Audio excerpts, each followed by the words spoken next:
Welcome back, everybody. It's 17 minutes past 7, and what a special guest we have for you this morning. A great treat. In fact, he is joining us for the rest of the hour here on the program, so you might be a little bit late for work. So just tell your bosses that it was because of South Africa's Chief Justice, Mogoeng, that you're late. I think it might help you.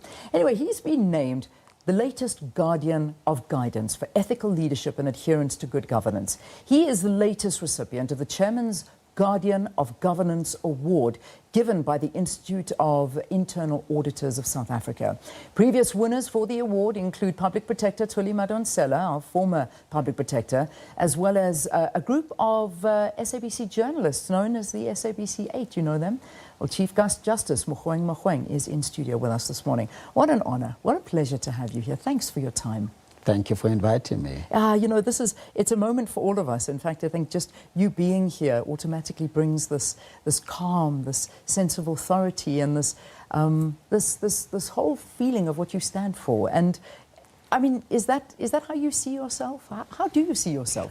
I see myself as an ordinary human being, privileged to occupy the position of Chief Justice and bring about whatever difference I can for the improvement of the lives of the people of South Africa, regardless of whether they are black or white. Yeah. I think it's a great privilege to be in South Africa at this time and to be one of the many difference makers out there. Yeah, I mean, this award to you, obviously, it means a lot. It is an award that recognizes you for what you have done throughout your lifetime, throughout your work, and what you stand for. When you heard that you were going to be the recipient of this award, what does it mean for you? Well, I really was shocked and humbled at the same time because I had no contact with any of those people. The truth be told, I didn't even know about the existence of the Institute. So it came as a big surprise to me. Yeah. I'm so happy about that. But I want to park that for a little bit, and I also want to park issues that are currently affecting the country, because we're privileged to have you for a little bit of time this morning. So we'll talk about that later. I want to go back in time, and I want to talk about you as a little boy, because the result that's sitting in front of us now and talking to South Africa and being our Chief Justice comes from somewhere, and that somewhere is a little place in the Northwest Province called Koffiekraal. Talk to us about your childhood. You know, Koffiekraal at the time was a very small village, didn't even have a secondary school, talk less of a high school. And you would hardly come across a small boy my age at the time who doesn't look after cattle or sheep or goats. And a number of strange things happened to young people that didn't quite make sense to us. We were forced to fight from time to time. The older ones would falsely suggest that your peer had insulted you, and the way to get you involved in a fight was to scoop loose soil and say you tip it over as a way of accepting the challenge. It didn't make sense to me why, when we are friends, we should be made to fight each other. It was only much later that I realized that, inappropriate as it is for present times, it was designed to toughen us up, to make us realize that life is full of challenges, and when they come your way, whether you like the challenge or not, learn to whack your way through it. Yeah. So, I mean, it was just, everything in your life happened in certain ways to prepare you for this position that you're in right now. Sure. Your parents, both laborers. In fact, your mom was a domestic worker. She was. What did your father do? He was an unskilled laborer. Yeah. He started off at Rustenburg Mines and ended up here around Krugersdorp, Leiparts Vlei. There was a firm called Hollomo. It was a steel pipe manufacturing company. He worked there for the rest of his life until he retired. And yet he pulled you aside and said to you, my boy, I'm saving for your education. You're going to change the course of your life. And that was amazing from a man who was doing what he did to instill in you the importance of education. That must have been the greatest gift that you could ever have gotten from your parents. It was. My father and my mother were highly disciplined people. I remember him calling a family meeting one day and saying, it's very difficult to be an employee where I am now. He said, I have decided to deny myself whatever others are enjoying, to accumulate enough money so that any of my children who wants to study would have the resources available to study so that they don't have to suffer the way I have had to suffer all my life. Incredible. Your brothers, you had 2 brothers, right? I do. And did they go ahead and study as well? No. No? No. So you're the shining light in your family. I think I was the lucky one. Not the lucky one, the one who worked really, really hard. I mean, I want to bring up a story because you spoke of a young boy called Gordon Stoffberg. Yeah. Okay. Yeah. I've dug up this man's name. Wow. He was the son of the family that your mom worked for. Yes. You looked at this boy and you told your mom, I want to be like him. Yes. Not that you wanted to be white. Yes. But you wanted to make something of your life because your mom said, hey, this boy's going to be a doctor when he grows up. I wonder if he is a doctor. I don't know. I've never had the Chief opportunity Justice. to meet him again. It would be nice to meet him again. Yeah. But I mean, tell us about that story and what you saw when you visited this house where your mom worked for. I saw a different household compared to our own little home. I liked the language he spoke, which was English. I desired to speak English. I desired to speak Afrikaans. I desired to have breakfast, lunch, and dinner like they did. I desired to have a little vehicle. I desired to have an opportunity to look well after my own family and my extended family.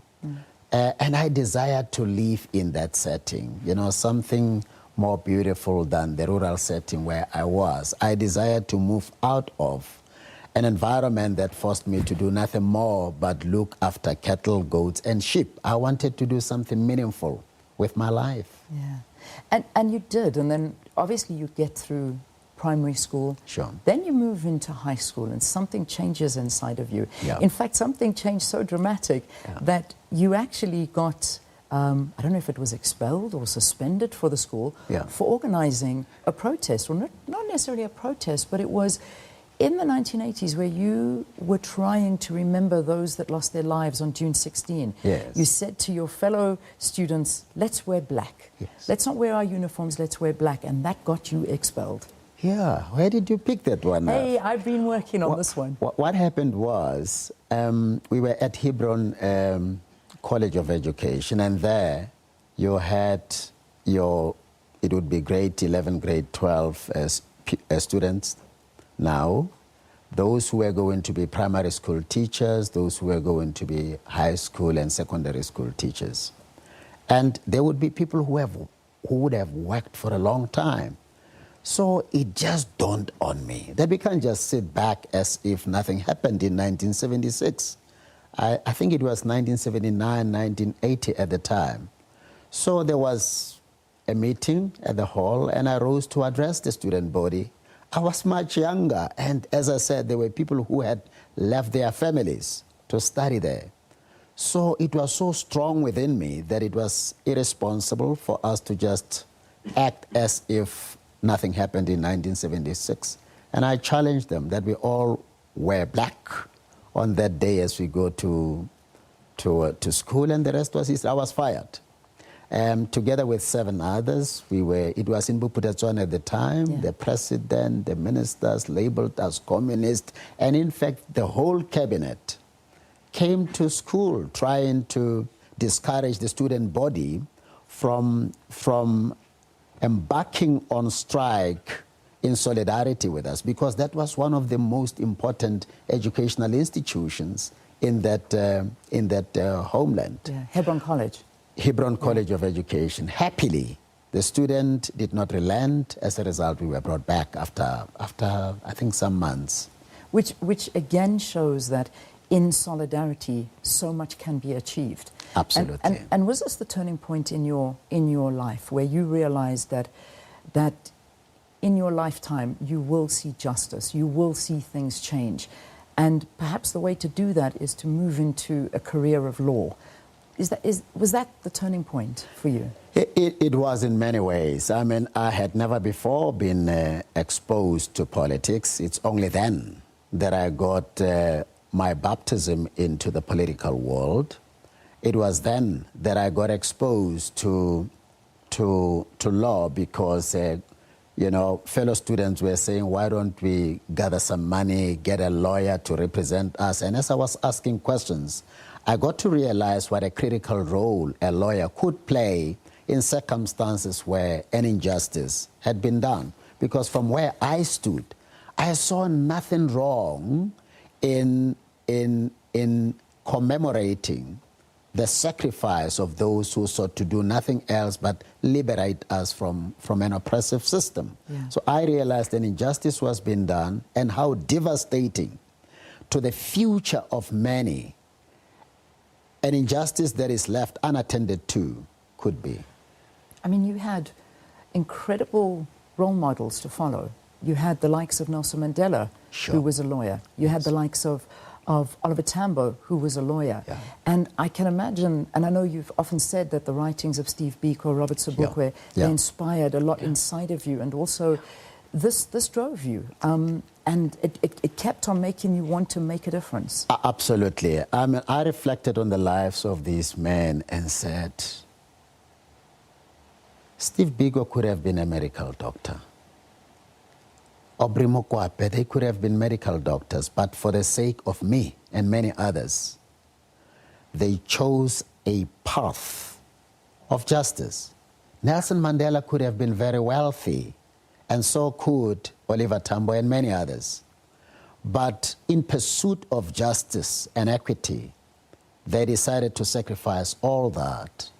They knew that their families would be exposed to untold suffering and misery. And yet, in pursuit of the greater cause, they put all that aside and put even their own lives at risk. So what challenges me all the time is, granted, I'm Chief Justice, but there are multitudes out there who are unemployed. There are multitudes out there who are uneducated, people who I know from time to time go to bed without food.